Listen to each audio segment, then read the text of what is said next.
아침에 나로 주의 인자한 말씀을 듣게 하소서.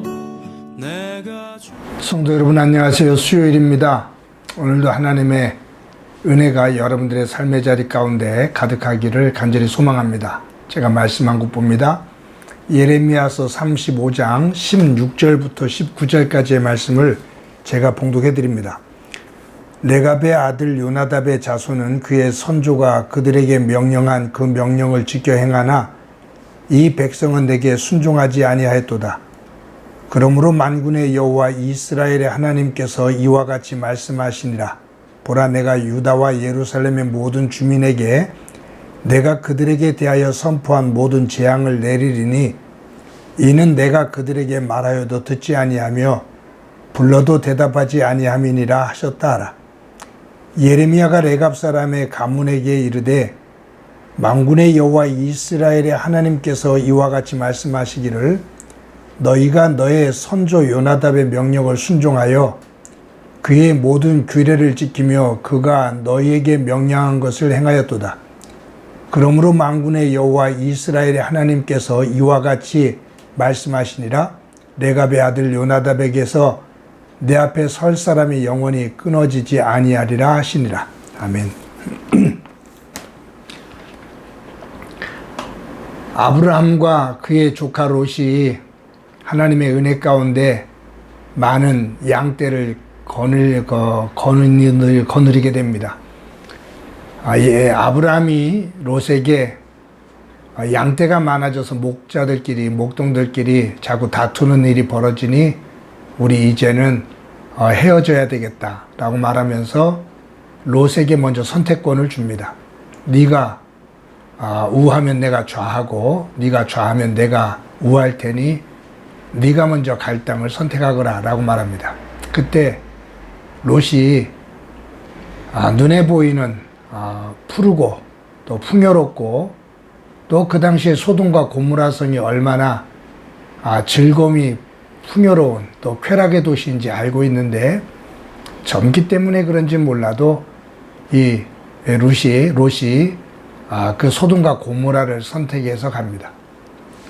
근데 결국은 시간이 지난 다음에 이 롯의 선택은 그와 그의 가정, 그의 가문의 몰락으로 이어집니다.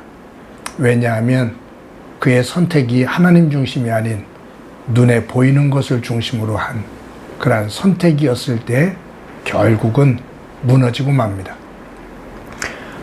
오늘 제가 여러분들에게 봉독해 드린 이 예레미야 35장 16절에서 19절에 보면 하나님께서 16절에서 이렇게 말씀하셔요. 레갑의 아들 요나답의 자손은 그의 선조가 그들에게 명령한 그 명령을 지켜 행하나 이 백성은 내게 순종하지 아니하도다. 레갑의 후손들은 그의 조상의 말에 순종하나 내 백성인 이스라엘은 내 말에 순종하지 않는다. 그러면서 17절에 내 백성인 너희들이 내게 순종하지 않으므로 내 말을 어김으로 내가 유다와 이 예루살렘에게 내가 말한 재앙이 그들에게 임하리라. 예레미야야 너 분명하게 그들에게 말해라. 너희들이 내 말에 불순종했기에 내가 너희 위에 재앙을 내리리라. 그러면서 예레미야에게 하나님께서 하시는 말씀이 너 레갑의 후손들에게 가서 전해라. 너희가 너의 선주의 말을 그대로 믿고 순종해 여기까지 왔으니 내가 너희들에게 복을 주리라 라고 하나님께서 주시는 말씀입니다. 오늘 본문에 보면 레갑 후손들에게 주시는 축복, 유다와 예루살렘 주민들에게 내리는 재앙에 대한 말씀. 근데 이 구분은 무엇을 중심으로 이루어지느냐? 하나님 앞에 어떤 모습으로 세워지며 무엇을 선택하며 섰느냐라는 거예요.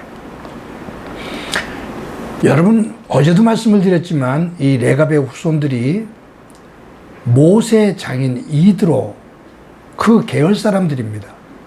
그러니까 미디안 사람들이에요. 그 흐름 속에 있는 이방인들인데 모세가 애굽에서 탈출해서 나올 때 이 레갑 사람들이 함께 동참을 한 거거든요. 그리고 이 여호수아와 함께 가나안 땅에 들어와요. 근데 이 가나안 땅에 들어와서 살 때 이 레갑의 그 자손인 요나답이 그의 후손들에게 꼭 한 가지를 기억하라고, 이 약속은 꼭 지키고 따르라고 하면서 술을 마시지 말고 집을 짓지 말고 유목민 생활을 하라고 명합니다. 그랬을 때 250년이 넘는 거의 300년 가까이 이 후손들이 가나안 땅에 거하면서 술을 먹지 않고 집을 지어서 정착하지 않고 유목민 생활하거든요.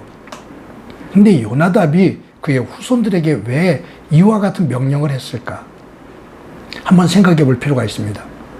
그것은 뭐냐면 너희들이 술을 먹기 시작하면 정신이 혼미해져서 하나님께서 여호수아에게 주셨던 이 말씀, 우리가 이스라엘 백성은 아니지만 이스라엘 백성들과 함께 가나안 땅에 왔는데 여호수아와 함께 약속을 했던 그 약속을 우리가 지키며 하나님을 섬겨야 된다.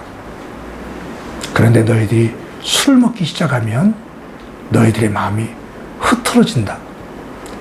그리고 너희들이 농업을 짓고 사는, 농사를 짓고 살고 있는 이 가나안 사람들의 문화를 받아들이기 시작하고 정착이 되어져서 이 농업을 중심으로 경제를 이끌어가면 분명 이 농업사회 속에서 그들이 섬겼던 이방신들, 바알을 중심으로 한 이방신들을 섬기며 살 수 있는 가능성이 크다.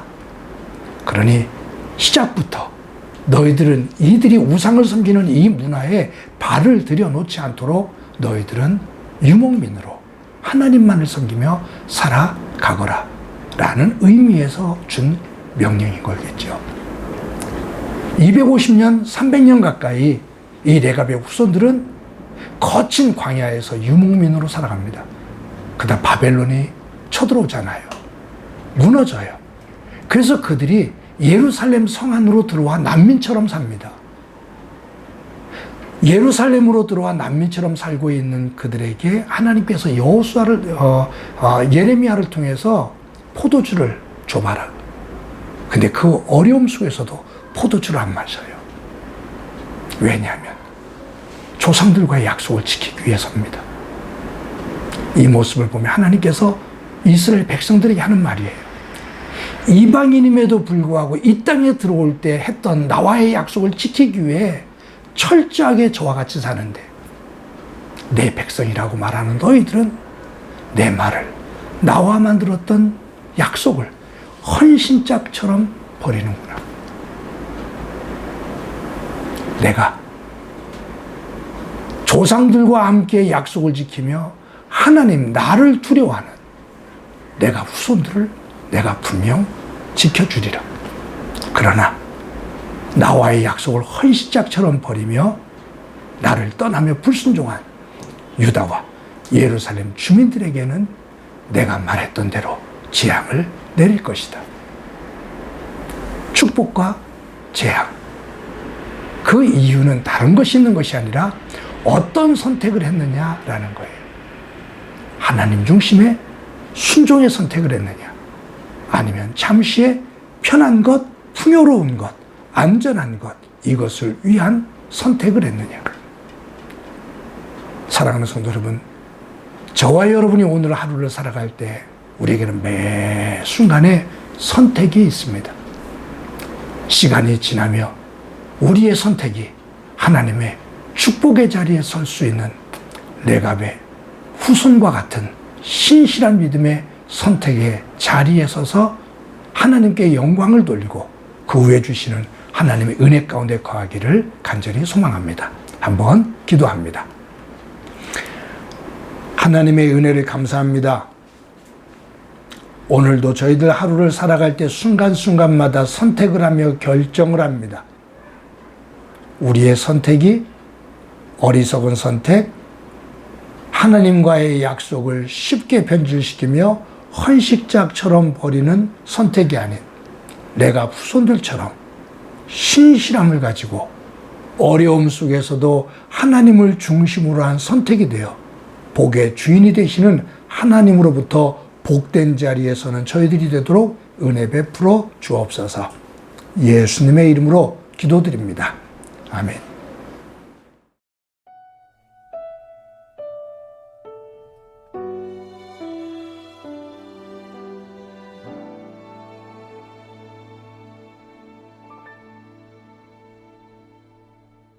나 무엇과도 주님을 바꾸지 않으리. 다른 어떤 은혜 구하지 않으리. 오직 주님만이 내 삶의 도움이시니 주의 얼굴 보기 원합니다. 주님 사랑